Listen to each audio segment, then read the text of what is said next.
নমস্কার বন্ধুরা, বৃষ্টি রান্নাঘরে আবারও একটা খুব সুন্দর ভিডিও নিয়ে আপনাদের কাছে হাজির হলাম। কাছে দূরে যে যেখান থেকে আমার ভিডিওটি দেখছেন, আশা করি সবাই ভালো আছেন, সুস্থ আছেন। প্রতিদিনকার একঘেয়েমি খাবারকে একটু নতুনত্ব করে তৈরি করা, তার সাথে সাথে এমন সুন্দরভাবে আজকে আমি আপনাদেরকে করে দেখাবো যে পালং শাক এরপরে যখন বাড়িতে আসবে এইভাবেই কিন্তু করার চেষ্টা করবেন। তো এত সুন্দর স্বাদে গন্ধে অপরূপ এই রেসিপিটা আমি কিভাবে তৈরি করলাম চলুন একবার আমি আপনাদেরকে দেখিয়ে দিই। তো সবার প্রথমে আমি একটা পাত্রের মধ্যে সামান্য একটুখানি গরম জল করে নিয়েছি, সামান্য একটুখানি নুন দিলাম, এর মধ্যে আমি আলু অ্যাড করছি, এর মধ্যে আমি পেঁপে দিয়ে দিচ্ছি। সবকিছু দিয়ে এবার এটাকে খুব ভালো করে একটুখানি সেদ্ধ করে নেব। সেদ্ধটা এমন ভাবে হবে যে 60% সেদ্ধ হবে, পুরো সেদ্ধর 60% আমি এরকম প্রথমেই সেদ্ধ করে নেব। এটা প্রথমে আমি একবার একটুখানি চেক করে দেখে নিই আলুটা আমার একদম সেদ্ধ হয়ে গেছে। আমি পেঁপেটাকে একটু দেখে নিচ্ছি, পেঁপেটাও আমার সেদ্ধ হয়ে গেছে। এবার এটাকে নামিয়ে নিয়ে কড়ার মধ্যে আমি এর একটা মশলা তৈরি করব। তার জন্য আমি একটু নর্মাল চিনেবাদাম, একটুখানি আস্ত ধনে আর একটুখানি শুকনো লঙ্কা এর মধ্যে অ্যাড করলাম। এবার এই তিনটেকে খুব ভালো করে একটু নাড়াচাড়া করে ভাজা ভাজা মতো করে নেব। এই ভাজাটার একটা গুঁড়ো তৈরি করব এবং সেই গুঁড়ো দিয়ে কিন্তু আজকের এই রেসিপিটা তৈরি হবে। এতটাই অসাধারণ খেতে, এতটাই অসাধারণ এর স্বাদ যে একবার খেলে কিন্তু বারবার খেতে চাইবেন। তার জন্য আমি এটাকে প্রথমে একটুখানি ভাজা করে নিচ্ছি। শুকনো লঙ্কাটা যখন একটু মুচমুচে ভাজা হবে তার মানে এটা টোটালি ভাজা হয়ে গেল। ঠান্ডা করে নিয়ে এর একটা আমি গুঁড়ো তৈরি করে নিচ্ছি। এবার কড়ার মধ্যে আমি 2 টেবিল স্পুন মতো তেল দিচ্ছি। যদি মনে করেন তেলটা একটু বাড়িয়ে দিতে পারেন, কেননা এই ধরনের রেসিপি একটু তেলা তেলা হলে খেতে বেশি ভালো লাগে। এর মধ্যে একদম ছোট ছোট করে কেটে রাখা পেঁয়াজটা অ্যাড করলাম। পেঁয়াজটাকে দিয়ে পেঁয়াজটাকে খুব ভালো করে একটুখানি নাড়াচাড়া করে একটুখানি ভেজে নেব। 2-4 বার এইরকম ভাবে একটুখানি ভাজা করতে হবে, তবে খুব বেশি কড়া ভাজা না, খুব বেশি লাল করে ভাজবো না। মোটামুটি একটুখানি ভাজা হয়ে গেলে এর মধ্যে একটুখানি কাঁচা লঙ্কা আমি দিয়ে দিলাম। কাঁচা লঙ্কার খুব সুন্দর গন্ধ এই রেসিপিটাতে কিন্তু মৌ করবে, সেই জন্য সবার প্রথমেই আমি কাঁচা লঙ্কাটা এখানে অ্যাড করলাম। কাঁচা লঙ্কাটা দিয়ে এটাকে আবারও খুব ভালো করে নাড়াচাড়া করে নিচ্ছি। কাঁচা লঙ্কাটা এই ক্ষেত্রে খুব বেশি ভাজা হবে না, তাই জন্য আমি 2-3 বার এটাকে খুব ভালো করে নাড়াচাড়া করে নিচ্ছি। এরপর এর মধ্যে আমি টমেটোটা ব্যবহার করছি, সামান্য একটু টমেটো আমি এর মধ্যে দিয়ে দিলাম। টমেটোটাকে দিয়েও এটাকে নাড়াচাড়া করছি এবং এটাকে কোনো রকম ঢাকবো না, এটাকে এইরকম ভাবে একটুখানি ভাজা ভাজা মতো করে নেব। টমেটোটা যখন 2-3 বার এরকম ভাজা হয়ে যাবে, দেখুন টমেটোটা সামান্য একটুখানি মজে এসছে। তো টমেটোর থেকে একটা খুব সুন্দর জল বেরাবে, সেই জলে পেঁয়াজটাও কিন্তু একটুখানি মজে যাবে। তো এই পর্যায়ে যখন পৌঁছে যাবে তখন কিন্তু মোটামুটি এটা আমার কমপ্লিট হয়ে গেল। এইবারে এর মধ্যে সেদ্ধ করে রাখা পেঁপে আর আলুটা অ্যাড করলাম। পালং শাক তো আপনারা বহুভাবে খেয়ে থাকেন, একবার এইভাবে বাড়িতে রান্না করে দেখুন তো, একটু অন্যরকম লাগে কিনা, একটু মুখের স্বাদ পাল্টায় কিনা, একটু টেস্টি তৈরি করা গেল কিনা।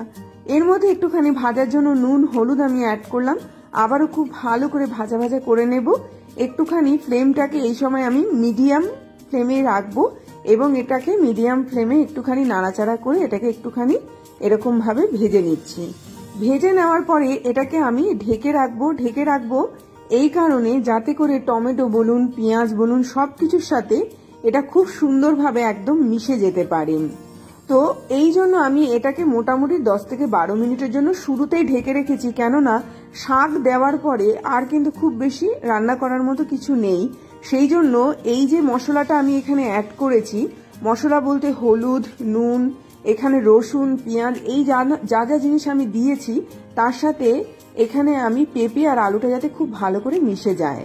ঢেকে রাখার পরে ঢাকনা খুলে নেওয়ার পরে আমি এটাকে আবারও 2-4 বার এরকম ভাবে নেড়ে নিচ্ছি। যত ভালো করে জিনিসটা কষানো হবে ততই কিন্তু এর ভেতর থেকে রসটা বেরাবে এবং তার থেকেই কিন্তু খুব সুন্দর একটা স্বাদও তৈরি হবে। এবার এর মধ্যে সামান্য একটুখানি জল দিয়ে দিলাম, জল দিয়ে এটাকে আবারও খুব ভালো করে কষিয়ে নিচ্ছি। দেখুন ঠিক এই রকম ভাবে কিন্তু একদম খুব সুন্দরভাবে কষা কষা করে নিতে হবে। এবারে দুটো জিনিস দেব, একটা হচ্ছে একটুখানি সর্ষের গুঁড়ো, এখানে আমি হলুদ সর্ষের গুঁড়োটা ব্যবহার করেছি, তার সঙ্গে একটুখানি পোস্ত, একটুখানি লঙ্কা গুঁড়ো, খুবই সামান্য পরিমাণে আমি এখানে ব্যবহার করলাম যাতে করে এর থেকে একটা স্বাদ বেরায়। তো এইভাবে যদি আমরা প্রতিদিনকার রান্নাগুলোকে একটু ঘুরিয়ে ফিরিয়ে সামান্য একটু মশলার হেরফের করে তবে রান্নাটা করতে পারি, তাহলে কিন্তু এটা আরো বেশি সুস্বাদু হয়। তো এটাকে দেখুন আমার একদম কষানোর পালাটা একদম কমপ্লিট হয়ে গেল। এবার এর মধ্যে আমি পালং শাকটাকে এরকম ভাবে কেটে অ্যাড করলাম। শীতের একদম টাটকা পালং কিন্তু আজকে ব্যবহার করছি। অবশ্যই বাড়িতে এইভাবে রেসিপিগুলো যদি তৈরি করতে পারেন তাহলে খেতেও যেমন অসাধারণ লাগে, এবং প্রত্যেকটা রেসিপি আমার রান্নার চ্যানেলটায় এই যে আমি বিভিন্ন ধরনের রান্না আপনাদেরকে করে দেখাই, এর প্রত্যেকটা রেসিপি ইউনিক, প্রত্যেকটা রেসিপি একটু অন্য টাইপের খেতে, এবং প্রত্যেকটা রেসিপি আপনারা যখন বাড়িতে তৈরি করবেন দেখবেন মুখের একটা আলাদা তৃপ্তি নিয়ে আসে। এরই মাঝখানে বলে রাখি, যদি আমার চ্যানেলটিকে আপনাদের ভালো লেগে থাকে অবশ্যই চ্যানেলটিকে সাবস্ক্রাইব করবেন, আর এই ভিডিওগুলো যদি ভালো লেগে থাকে অবশ্যই লাইক করুন, শেয়ার করুন, নোটিফিকেশন পাওয়ার জন্য বেল আইকনকে প্রেস করুন। পালং শাকটা প্রথমে যখন আমি ব্যবহার করছি আমি কিন্তু প্রথমে এটাকে নাড়াচাড়া করিনি, একটু ভালো করে এটাকে সেদ্ধ হওয়ার জন্য বা একটু বসে যাওয়ার জন্য আমি এটাকে ঢেকে দিয়েছিলাম। পালং শাক থেকে প্রচুর পরিমাণে জল ওঠে, সেই জলেই কিন্তু এটা খুব সুন্দরভাবে রান্না হয়ে যায়। তো আজকে জলটাকে আমি খুব বেশি বার করিনি, যখন ঢেকে রেখেছিলাম তখন একটুখানি আঁচটাকে বাড়িয়ে দিয়েছিলাম। এবারে দেখুন ঢাকনাটা খুলে দু একবার নাড়াচাড়া করে নেওয়ার পরে এখানে বাদামের গুঁড়োটা ব্যবহার করছি, আবারও খুব ভালো করে নাড়াচাড়া করে নিচ্ছি। আমার রান্না প্রায় কমপ্লিট হয়ে আসছে। আমি এবারে নুনটা এখানে অ্যাড করে আবারও কিছুক্ষণ সময়ের জন্য ঢেকে রাখবো, যাতে করে বাদাম, শুকনো লঙ্কা এবং ধনে তিনটের গন্ধ খুব সুন্দরভাবে পালং শাকের মধ্যে ঢুকে যায়। সেই জন্য আবার একটুখানি ঢেকে রাখছি। পালং শাক খুব বেশি রান্না করার প্রয়োজন পড়ে না, একটু কম রান্নাতেই কিন্তু পালং শাক বেশি সুস্বাদু লাগে, সেই জন্য আমি খুব বেশি রান্না করিনি।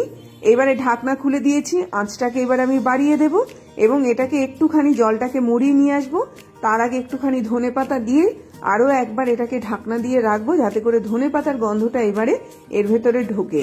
একদিকে শুকনো লঙ্কার ঝাল, কাঁচা লঙ্কার ঝাল, একদিকে ধনের গন্ধ, ধনে পাতার গন্ধ, তার সাথে এখানে পোস্ত আর সর্ষের একটা নিজস্ব টেস্ট, সব মিলিয়ে অসাধারণ অসাধারণ। অবশ্যই বাড়িতে এই রেসিপিটা তৈরি করুন, এবং এটা যখনই তৈরি করবেন বারবার খেতে ইচ্ছে করবে। আমার রেসিপিও একদম রেডি হয়ে গেছে। এবার এটাকে আমি ভালো করে এরকম একটুখানি শুকনো শুকনো করে নিয়ে তারপরে এটাকে আমি নামিয়ে নিচ্ছি, পরিবেশন করব। এবারে গরম গরম ভাতের সাথে হোক, রুটি, লুচি, পরোটা, যার সাথেই খেতে চান না কেন, অপূর্ব এর স্বাদ, অপূর্ব এর গন্ধ অবশ্যই বাড়িতে তৈরি করুন এবং অবশ্যই এটা সবাই মিলে খান। এটা খাওয়ার পরে এক থালা ভাতও কিন্তু কম পড়বে, এই গ্যারান্টিটা আমি দিতে পারি। তো এইভাবেই আজকে একটা সাধারণ পালং শাককে একটু অসাধারণ করে আপনাদের সামনে প্রেজেন্ট করলাম। তারই মাঝখান দিয়ে বিদায় নেব, আবার আসবো একটা খুব সুন্দর ভিডিও নিয়ে। ততক্ষণ সবাই ভালো থাকুন, সুস্থ থাকুন। দৈনন্দিন জীবন এই ধরনের রেসিপিগুলো অবশ্যই খান, যেগুলো শরীরের জন্য খুব ভালো আকারে হেলদি। আজকে তাহলে এই বলে আসলাম।